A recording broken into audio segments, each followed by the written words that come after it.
Well, this next guest, Geoff, he also has created something, and I'm going to put him in the show, and we're going to talk about what he has created. It's hard when I have to keep a monologue going while I don't have a producer, so I have to do this live. So I'm going to put this in. But Geoff had a very interesting. He is developing something, and he had a reading. He's going to tell us about it, and I'm going to bring him on right now. And he asked me to call him Geoff. I'm going to call him Geoff. But Geoff Ashley is going to tell us about his show, Frontiers. Geoff, welcome to the show. You are in the 1000th episode of Robservations. How are you, sir? It's nice to put a face to the name. I'm good. How are you? Am I here? Can you hear me? You're in. You're live, buddy. You are live. Don't say anything. Oh, gee, is that booze? Happy birthday. Is that an actual cocktail? Well, we don't need to know that. That's not. Oh, no, we do. Okay, well we do. Then, because if it is, the sun is above a yardarm somewhere. There you go. Oh, I like that. Cheers to that. This is all I got. I didn't buy any booze for the show, so I got to make it last. But cheers to you, sir. So tell us about your show, what you've done. It sounds so intriguing. I didn't get to come see it, but I did promote it. Yes, and, you did. And thank you very much for that. And that was fun. I mean, it looked cool. So what is it you've got going on? Tell us about it. So first off, Frontiers is my baby, my sci-fi baby. And it is the epic story of an average guy who is destined to destroy humanity, and why that really isn't such a bad thing. Bring that on. Yeah. So I explain it as a Pulp Fiction Star Wars. And there was an episode that you did, I think it was 995 here just a little bit ago, where you were talking about there's two good Star Wars movies. And I will go, there are 2.5 good Star Wars movies. But that's fair. Yeah, but I think you really hit the nail on the head that we grew up and it didn't. And so between that and the state of especially Star Wars and Star Trek today, where when they were good, they were driven by a creative force, an individual creative force that at least rallied the whole thing.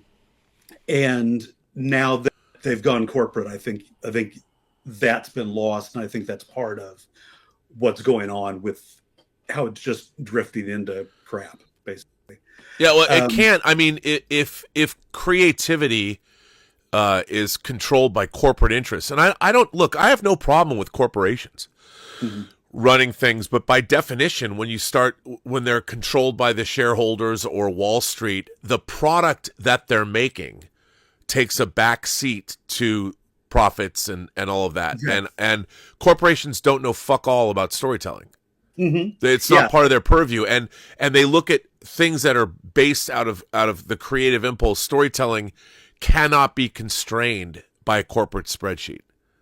Yeah, and now it's so weird that a corporation and people at the corporate level are deciding what Star Wars should get made. They're ill-equipped to do so. They don't have they don't have the skill set to do it, and yet they have to do it because they look at it as a product. Exactly. Without any understanding, so Star Wars is a product. We could just make any Star Wars thing. These people, let them make Star Wars. But if you were to ask the people at that level, well, what makes great Star Wars? They probably don't even have a working knowledge of the films themselves. No, they don't. Much less quote them. Yeah. And the people that they're trusting, the corporations are trusting to do these things are, they can get it in on time, but they can't tell the story. No. I'm not particularly one who believes that, we should do exactly what the fans want, but you should be able to tell a good story. And if you can do that, I think the fans will come. I mean, that's what they want. Like you just said, the fans want a great story, and they know it when they see it. Yeah. But people, and the thing is, they'll hire people that are competent. Like, I thought Rian Johnson was an interesting hire for Star Wars. Right. I mean, I love Brick and the Brothers Bloom. And there's a lot of stuff in The Last Jedi that I thought was good, but there's a lot of stuff as well that I thought was really missing. And it never. I don't understand why somebody didn't go in and, like, if you're going to make a Star Wars trilogy, plan that sucker out way in advance.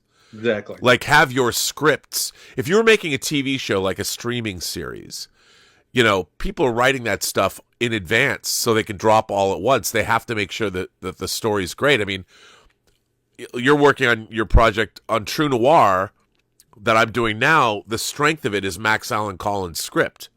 And he was adapting his own award-winning novel. So I trust in, like, I'm not changing it. I think I gave him a couple of notes that I asked him to give me more. Can you give me more here and a little bit more here? And can we have a line here?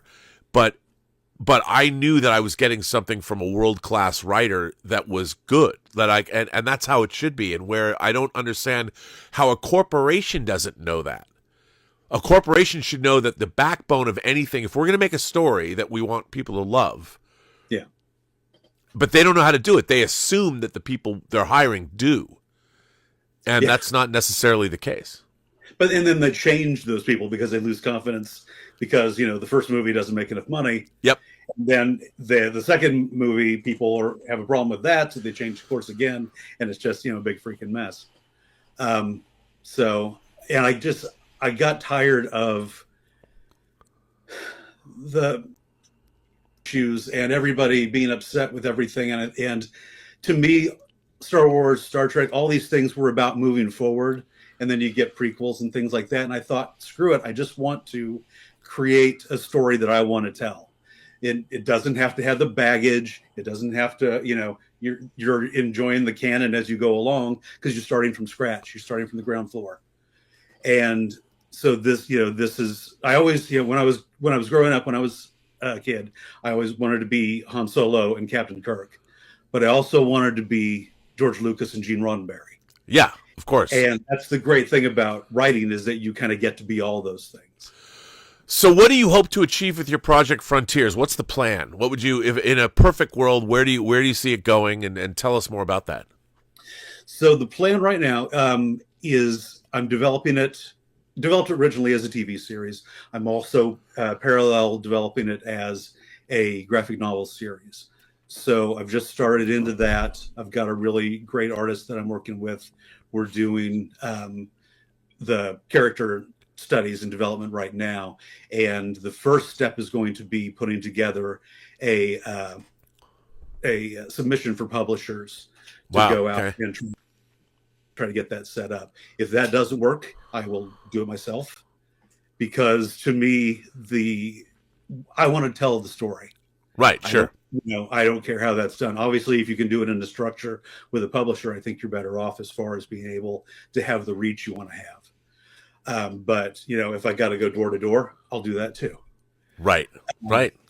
So, and then I would like to, be able to parlay that into the TV side as well.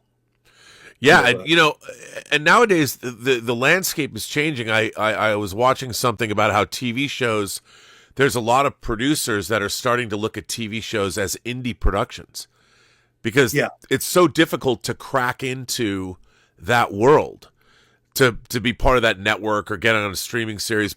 But with worldwide distribution at our fingertips, as evidenced by the medium that we're on right now, YouTube, if you can raise money and figure out how to monetize something, there's a whole world out there that I mean, people don't have to necessarily. Television, I think, is the hardest nut to crack.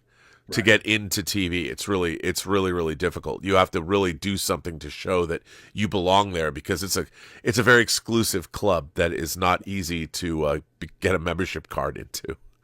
Yeah, and that's why I'm starting with the graphic novel because it seems, especially in genre projects, you have to be able to prove they've got legs. You have to be able to prove that they have an audience. Yeah. Before anybody will, think about putting money into it. 100%. But it's also a great way to be in control of the narrative and be in control of the project. So by the time you get to that, look, here, I've got this, you have a little bit of an armor. Yeah. For, the mid-level execs coming in with notes that they give just to, justify their existence. you could say, well, we could do that, but here's how we did it here, and it worked pretty well. And also, if you have a graphic novel that's already finished, people always like to look at things that are, it gives them, even if you have a graphic novel, no one's going to look at the sales figures. Right. They're just going to look at you have a graphic novel. So somebody must have thought that this was worth producing. So right. Immediately you have a leg up and anybody will look at it and they can be like, okay.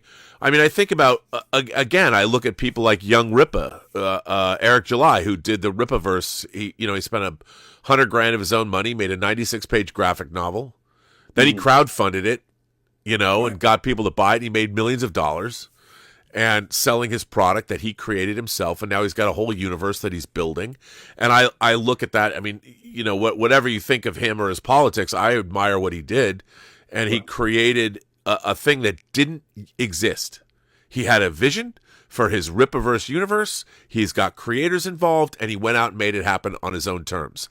And I think that the modern age has given all of us that opportunity for that entrepreneurial spirit. Because now tell us how you had your Frontiers project and you staged a reading. What was that like? It was a tremendous. So I'd been thinking about doing a staged reading, a little bit of choreography and a little bit of walking, but it had been in the back of my mind. And people said, "Oh, don't do it. No one will come. It's a big pain in the ass." It's like, okay. I'm on a mailing list for art stuff in LA, and normally there's not a lot in there for me. They're usually like write grants for murals in the park kind of thing, which is not really my strong suit. And I was deleting an email, and my eye was.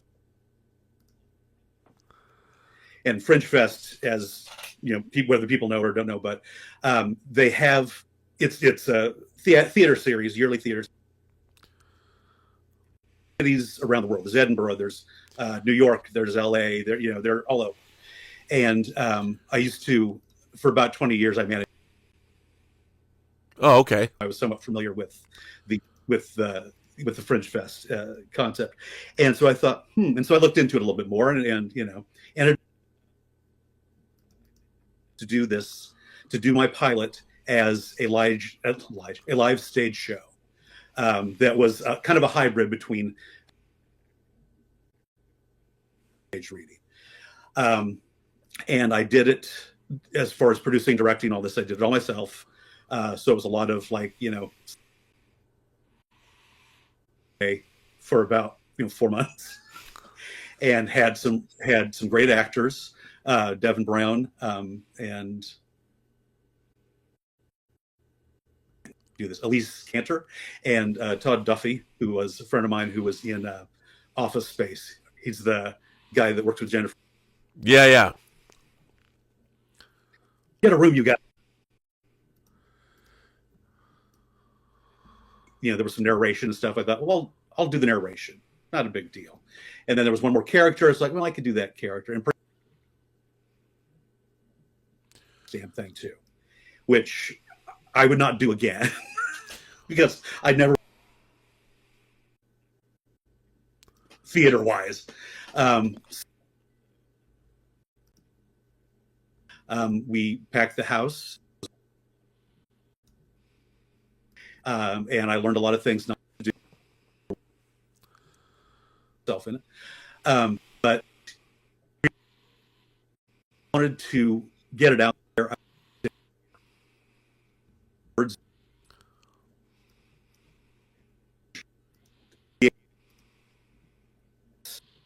Space-based sci-fi pilot, and produce it on not even a shoestring budget. I don't know what's less than a shoestring, like a sandal. I don't know.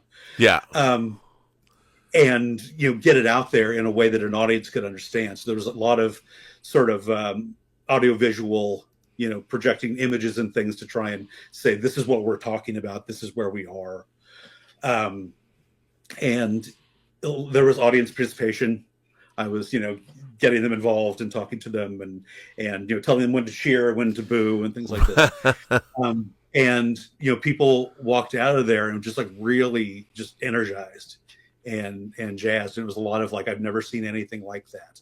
And the writing was great and the actors were great, and it was basically a one-shot deal. So there were some cues that got missed and things like that, and I dropped the line. Yeah, but the fun of it was really amazing.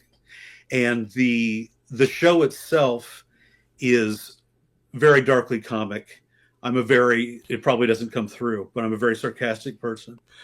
And there's a lot of that in the show. So there's still, it's still stakes and it's adventure and it's fun. But to me, the tone is kind of like Raiders of the Lost Ark. Right. So you've got the jeopardy and you've got the adventure, but you've also got, it's not the years, honey, it's the mileage. Yeah, of course. Yeah.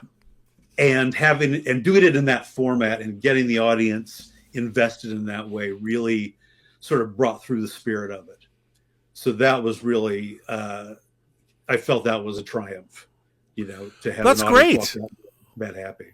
I mean, that's great to hear that. So what is the next? First of all, can people find your stuff online? Do you have a Frontiers website? And I do. Frontiers.tv for everything Frontiers.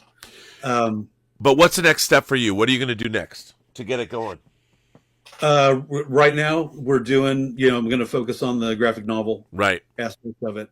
What we've just gotten to the end of the character development, which has been really interesting and a lot of fun, because there's a specific sort of look I want for this thing. And so, just sort of pushing and giving notes and things, because I'm not necessarily visual in that way, like artistically giving notes, like say, well, do this and do that. So like my wife is very good at that. So I bring her in. It's like, okay, this is what I want, because she can understand what's in my head. It's like, how do I explain this to the artist? And so she helps me translate it into art speak.